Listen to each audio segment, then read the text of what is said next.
आप सभी भाई बहनों का आध्यात्मिक ज्ञानात्मक चैनल की संध्या बेला ज्ञान कक्षा में एक बार फिर स्वागत है। आज की चर्चा का विषय है सुबह एक जन्म, दिन एक जीवन और शाम एक मृत्यु। देखिए, आज के तीनों शब्द जन्म, जीवन और मृत्यु, इनको हमने सुबह, दिन और शाम की स्थितियों से जोड़कर कुछ एक सरल शब्दों में प्रकाश डालने जा रहे हैं, ताकि प्रकृति के तीन गुणों की रहस्यमय स्थितियों का आपको में बोध हो कि किस गुण विशेष का आपको में संग करना है, ताकि आपका हमारा मिला हुआ जीवन सफल हो, सार्थक हो। देखिए, सफल का अभिप्राय भौतिक स्तर पे है, सार्थक स्थिति का अभिप्राय आपके मेरे सूक्ष्म शरीर कार्यशील की आध्यात्मिक उन्नति से है। क्योंकि आज के दिन हमने देखिए सत्वगुण का एक विशेष रंग, सफेद रंग, सुबह एक जन्म को भी सफेद सात्विक स्थिति से दर्शाया है, और दिन एक जीवन, इसको हमने देखिए रजोगुण की स्थिति से ना दर्शाते हुए एक सात्विक दृष्टिकोण से दर्शाया है। यानी कि इसमें भी आपके मरी एक सात्विक स्थिति दर्शाई है। जबकि शाम एक मृत्यु, इसके बहुत ही गहरे अर्थ हैं। ये शाम का अभिप्राय जैसे ही सूर्य का अस्त होता है तो ये तमोगुण की स्थितियां बनने लगती हैं, अंधकारमय स्थितियां बनने लगती हैं। अंधकार को ही अज्ञानता से जोड़ा जाता है, और उसी शाम को ही हमने एक मृत्यु के साथ भी जोड़ा है। यूं तो देखिए, प्रकृति में कोई भी स्थिति निंदनीय नहीं है, फिर भी सापेक्ष दृष्टिकोण से बार बार हम अपनी वीडियो में कहते रहते हैं कि तमोगुण की निंदा करो, रजोगुण की उपेक्षा करो और सतोगुण का संग करो। देखिए, ये सभी स्थितियां अलग अलग स्थितियों में कुछ अलग अलग अर्थ, भावार्थ समझाती हैं। इनके आपको में भावार्थ समझना है। देखिए, किसी भी गुण विशेष का संग हमने कितनी मर्यादा में करना है, बस उसका ज्ञान ही आपको में शास्त्र देते हैं। उन शास्त्रों का ज्ञान आपको में जितना अधिक होता है, फिर उतना उतना आपका हमारा जीवन एक सात्विक बनता है। देखिए, मनुष्य का जीवन तो तभी सार्थक हो पाता है जब वो जन्म मरण के बंधनों से छुटकारा पा जाता है। ये जन्म मरण के बंधन क्या है? ये आपके हमारे स्थूल शरीर। देखिए, स्थूल शरीर माता के गर्भ में इसकी सर्जन क्रिया आरंभ होती है, 9 माह में ये पूर्ण हो जाता है, और उसके बाद शिशु के रूप में, जिसको अक्सर आप और हम उस समय विशेष को, उस तिथि को, जन्म को एक जन्मदिन के रूप में लेते हैं, और अक्सर उस तिथि को ही हम साल मनाते हैं। और आजकल तो कुछ देखिए ऐसा भी फैशन चल पड़ा है कि बच्चे के उस तिथि विदेश को हर महीने की उस तारीख में भी मनाने का कुछ आरंभ चल गया। ये सभी स्थितियां देखिए भोग के दृष्टिकोण से बढ़ती जा रही है, यानी कि मनुष्य का रजोगुण बढ़ता जा रहा है। रजोगुण का अभिप्राय संसारी स्थितियों से है, विषय भोगों से है। ये जो 5 भोग्य विषय हैं, गंध, रस, रूप, स्पर्श और शब्द, इन विषयों में ही मनुष्य खोया रहता है, और खोते खोते कब उसमें डूबने लगता है। देखिए, डूबना और बहना एक अलग स्थिति है। जब डूबने का अभिप्राय देखिए, जब आप तमोगुण में गिर जाते हो। तमोगुण को तो हमने देखिए एक शाम से जोड़ा है, एक मृत्यु से जोड़ा है। अक्सर कलयुग की स्थितियों में देखिए आज शाम की स्थितियां बनते ही कुछ मोहनात्मक स्थितियां, कुछ भोगात्मक स्थितियां आपके हमारे जीवन में प्रवेश होने लगती है। ये देखिए, तमोगुण को एक अज्ञानता की स्थिति से इसलिए जोड़ा गया, ये एक मोहनात्मक स्थिति है। मोहनात्मक स्थितियां को हो, अज्ञानता की स्थितियां, जब मनुष्य का ज्ञान एक न्यूनतम स्थिति में होता है। देखिए, जब सूर्य अस्त होता है, कुछ समय विशेष में देखिए कुछ धुंधली स्थितियां रहती हैं, लेकिन धीरे धीरे जैसे ही अंधकार बढ़ने लगता है तो आप और हम विवश हो जाते हैं। देखिए, जब विद्युत यानी कि बिजली नहीं थी, लोग मोमबत्ती जलाते थे, दिया जलाते थे, यानी कि आपको भी प्रकाश करना एक अनिवार्य स्थिति। आजकल तो देखिए बल्ब ट्यूब का आविष्कार हो चुका हुआ है। अक्सर हम अपने घरों में देखिए एक बल्ब ट्यूब जलाकर एक सफेद सी रोशनी, जैसे सूर्य का प्रकाश देखिए सफेद रंग का होता है, इसलिए हमें देखिए ये सात्विक स्थितियों को, ज्ञान की स्थितियों को एक सात्विक दृष्टिकोण से सफेद रंग से दर्शाते हैं। यानी कि जब हम अपने कमरे में, चाहे रसोई हो, बेडरूम हो, ड्राइंग रूम हो, सभी में ही प्रकाश कर देते हैं, अन्यथा बिना प्रकाश के उस कमरे में रखी हुई वस्तुएं आपको में नजर नहीं आती। भले ही आपकी हमारी आंखें फर्स्ट क्लास हो, तंदुरुस्त हो, स्वस्थ हो, फिर भी आपको में प्रकाश चाहिए। यानी कि तन के स्तर पर आपको हमें प्रकाश में स्थितियां होने से ही आप और हम कर्म कर सकते हैं, क्रिया कर सकते हैं। देखिए इन सभी स्थितियों को आपको में ज्ञान पूर्वक समझना है। यहाँ ज्ञान का अभिप्राय क्या है? सतगुण से है। इसीलिए तो शास्त्र बार बार कहते हैं सत्संग करो, सत्संग करो। अक्सर इस सत्संग शब्द से एक साधारण मनुष्य कोई विशेष रुचि नहीं रखता। देखिए राशि मनुष्य सत्संग करते हुए दिखाई तो देते हैं, लेकिन श्रद्धा नहीं होती। मन में विषय भोगों के प्रति तो रुचि होती है, उस रुचि को ही वो इतनी बढ़ा लेते हैं कि वो सतोगुण में टिकता उनके लिए मुश्किल हो जाता है। देखिए ये बहुत ही व्यवहारिक स्थितियां हैं। जबकि तमोगुण में तो देखिए मनुष्य सत्संग की बातों को सुनना भी, एक रुकना भी पसंद नहीं करता। ये बहुत ही व्यवहारिक स्थिति है। अक्सर हम कहते हैं ना, बच्चे हमारी बात नहीं सुनते। सुनने का अभिप्राय वो सतोगुण की स्थिति से है, ज्ञान की स्थिति से है। जब मनुष्य अनसुना कर देता है, यानी कि कान होते हुए भी बात हम सुनते नहीं है, अनसुना कर देते हैं। जैसा कि महाभारत धारावाहिक में हमने देखा, कृष्ण भगवान जी ने कितना दुर्योधन को समझाया। उन्होंने अपने कान बंद कर रखे थे, अनसुना करता था। देखिए कान बंद कर देना, अनसुना करना, महत्व न देना, सब एक ही बातें हैं। अब रजोगुणी मनुष्य देखिए स्थूल शरीर के स्तर पर सुनता हुआ, कभी कभी शास्त्र पढ़ता हुआ भी दिखाई तो देता है, लेकिन मन एकाग्र नहीं होता, आंशिक होता है। तो फिर वो आंशिक स्थितियां ही मन के स्तर पर कोई विशेष प्रभाव दिखा नहीं पाती। आंशिक मन बुद्धि जब स्थूल शरीर के स्तर पर जुड़ते हैं, तो फिर मन बुद्धि के स्तर पर ब्रह्म मुहूर्त में उठने की कोई इच्छा नहीं जागृत होती। जब हम ब्रह्म मुहूर्त में उठते नहीं है, तो फिर वो सुना गया ज्ञान की पुनरावृत्ति, चिंतन मनन हो नहीं पाता। जब चिंतन मनन मन बुद्धि के स्तर पर होता ही नहीं, तो फिर वो कार्य शरीर के स्तर पर शुभ संस्कार बन नहीं पाते। जब कार्य शरीर के स्तर पर शुभ संस्कार बनते ही नहीं है, तो फिर आत्मा जो कार्य शरीर की ही एक परछाई को लेकर अपनी स्थिति बनाए हुए है, तो जब कार्य शरीर में पहले के बुरे संस्कार बने हुए हैं, बुरे संस्कारों का अभिप्राय तामसी स्थितियों से विशेष रूप से है, अज्ञानता की स्थितियों से। और राजसी संस्कारों को भी कोई विशेष अच्छा नहीं कहा जाता। और मैं तो अक्सर हानिकारक स्थितियों को तो तमोगुण से जोड़ता हूँ, लाभदायक स्थितियों को सतोगुण से जोड़ता हूँ। तो ये जो बीच की राशि स्थिति है, ये कम से कम लाभदायक तो नहीं कही जा सकती। भले ही हानिकारक प्रत्यक्ष रूप से ना हो, लेकिन क्योंकि ये तमोगुण का नजदीकी गुण है। देखिए तमोगुण को 1, रजोगुण को 10 और सतोगुण को तो 100 कहा जाता है। तभी तो 10 से 100 पर जाने के लिए शास्त्रों में विभिन्न प्रकार के कर्मकांड रचे गए। ये कर्मकांड ही आपके हमारे जीवन में एक प्रकाश लाते हैं। ये दिन एक जीवन का मतलब क्या है कि जो मनुष्य अपने जीवन में सत्वगुण से अपने अर्थ और काम को एक नियंत्रित नहीं रखता, तो फिर उसका जीवन देखिए यूं ही कुछ ना कुछ बर्बाद होने की स्थिति ही लेने लगता है। देखिए बर्बाद का मूल अर्थ तो तमोगुण में गिरने से। देखिए आज हमारे भोग विषय 24/7 का एक दिशा ले चुके हैं, एक रूप ले चुके हैं। 7 दिन 24 घंटे मनुष्य अधिक से अधिक भागदौड़ करता है। भाई 2 के 4 बनाओ, अब 4 के 40, फिर 40 के 4,000, 4 लाख, करोड़, अरब, खरब। मनुष्य रुकता नहीं, थकता नहीं। किस लिए? ये वो संसार को इकट्ठा करना चाहता है। इकट्ठा किस लिए करना चाहता है? भोगना चाहता है। देखिए इकट्ठा करने का अभिप्राय संग्रह करने से है। देखिए लाभ की स्थिति तो आपके मेरे जीवन की एक आवश्यकता है कि आपको में भोजन चाहिए, आपके जीवन की एक आवश्यकताएं हैं। उन आवश्यकताओं की पूर्ति के लिए आपको में पुरुषार्थ करना है। यानी कि अर्थ इतना रखो कि आपके हमारी जीवन की आवश्यकताएं पूरी हो।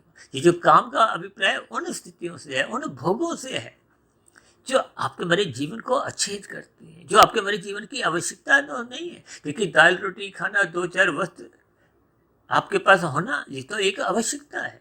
लेकिन दाल रोटी में आप चाहो कि रायता मिले, सलाद मिले, अचार मिले, मलाई कोफ्ता हो, शाही पनीर हो, देखिए इन सभी स्थितियों के आपने अर्थ समझने हैं, भावार्थ समझने हैं।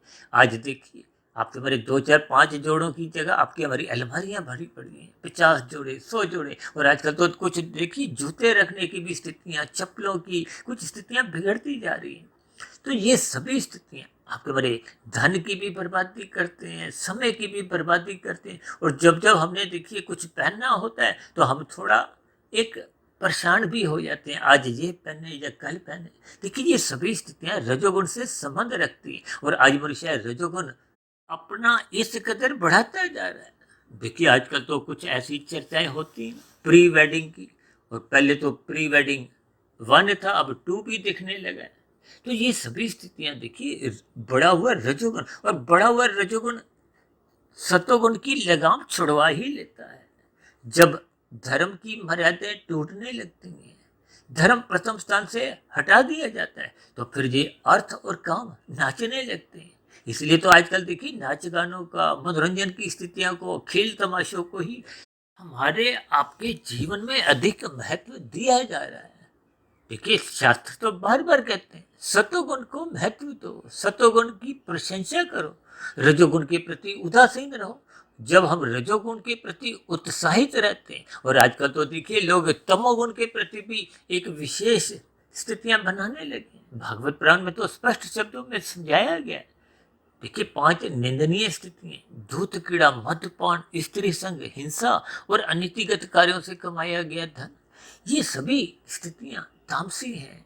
इनका संग मत करो। इनका संग होने मात्र से कब कितने पाप कर्म मनुष्य कर जाता है, मनुष्य को बोध ही नहीं रहता। यानी कि आपके मरे दिन में एक जीवन की जो एक स्थिति है, जब आपका मेरा रजोगुण बिगड़ता है, रजोगुण बिगड़ता ही तभी है जब सतोगुण कमजोर होता है। देखिए, आपके हमारी जीवन रूपी गाड़ी को आप कार से समझो। देखिए, कार में यदि ब्रेक नहीं है, नियंत्रण नहीं है, सतोगुण नहीं है, तो फिर गाड़ी तो भाग रही है। भागने का अभिप्राय रजोगुण की स्थितियों से है।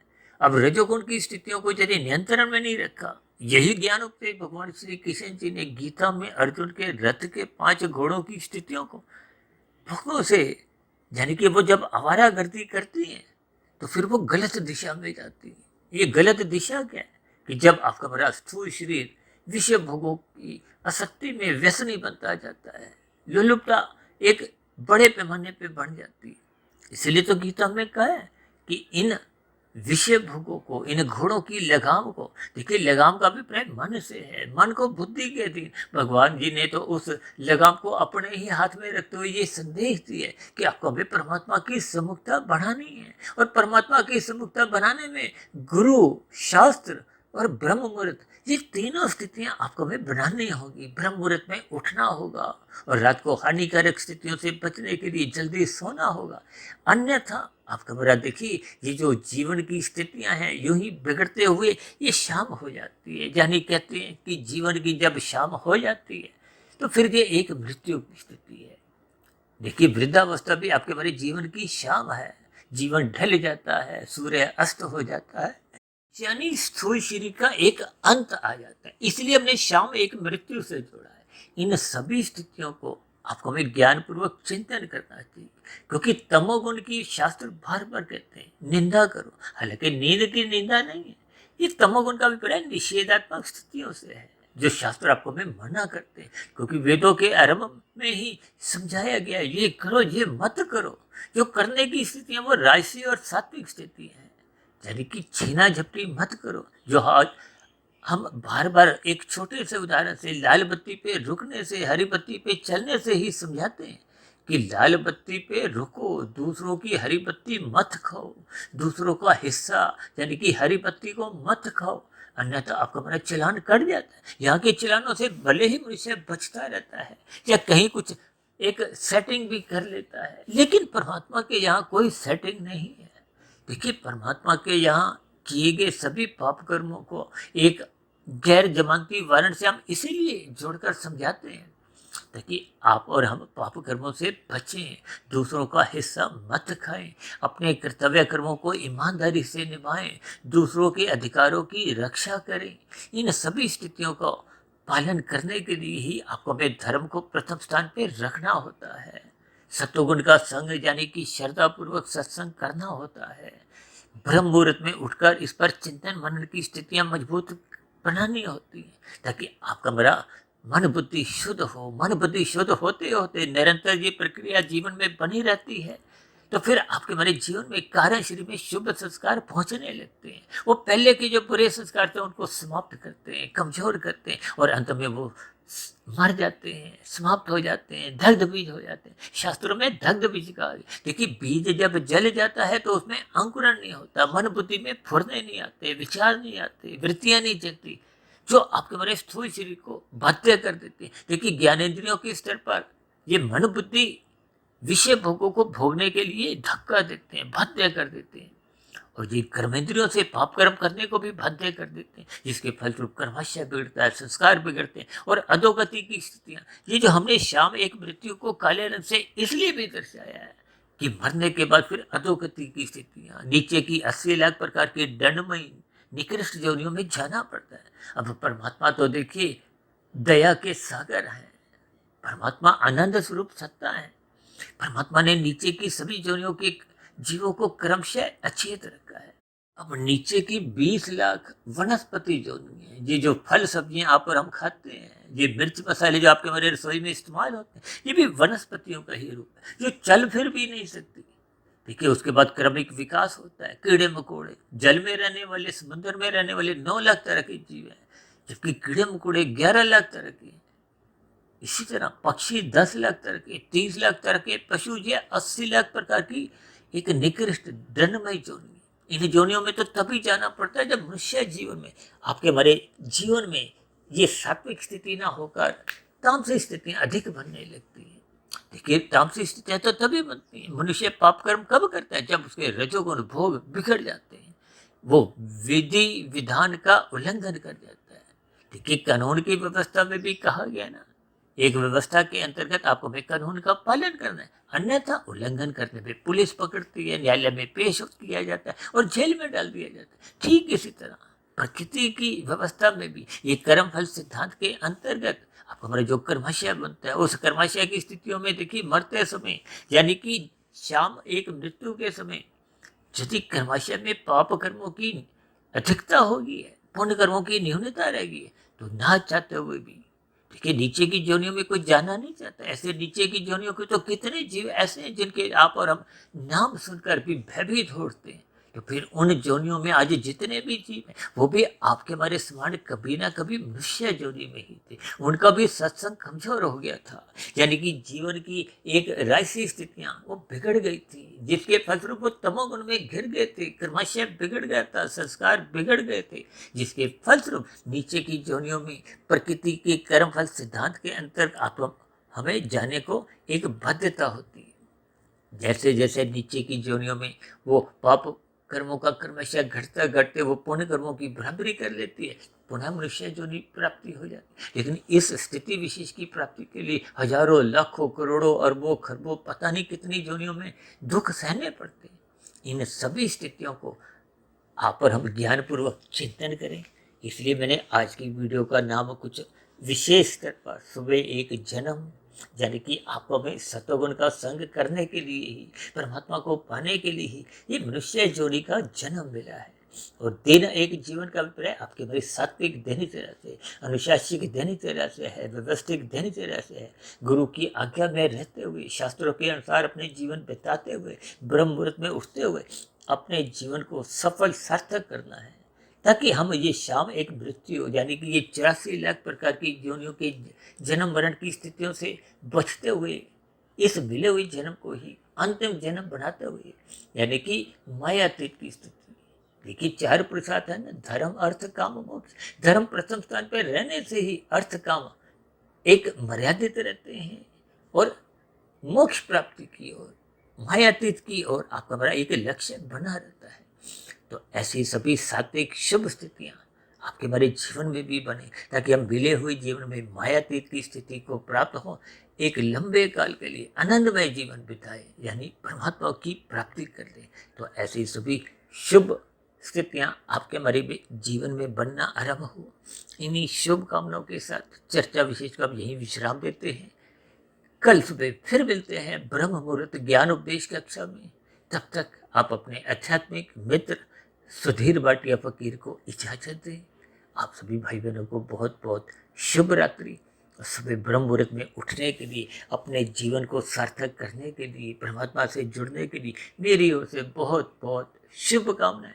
फिर भी आज की चर्चा संबंधित कोई बात आपको समझ नहीं आई हो, हालांकि आज की वीडियो में तो हमने बहुत ही सरल शब्दों द्वारा स्थितियों पर कुछ प्रकाश डाला है, फिर भी सभी मनुष्यों की अपनी अपनी अलग अलग स्थितियां होती हैं। फिर भी आपके मन में कोई प्रश्न उठ रहे हों तो आपके प्रश्नों का, आपके सुझावों का, और यदि मेरी कही गई बातों पर भी आपकी कोई आपत्ति हो तो आपकी आपत्तियों का, शिकायतों का भी नीचे दिए गए कमेंट्स बॉक्स पर और प्रश्नोत्तर ज्ञान कक्षा में सदा ही स्वागत है। अब चर्चा विशेष को यही विश्राम देते हैं। आप सभी भाई बहनों का इस चर्चा विशेष को ध्यानपूर्वक, धैर्यपूर्वक और गंभीरतापूर्वक सुनने के लिए बहुत बहुत धन्यवाद।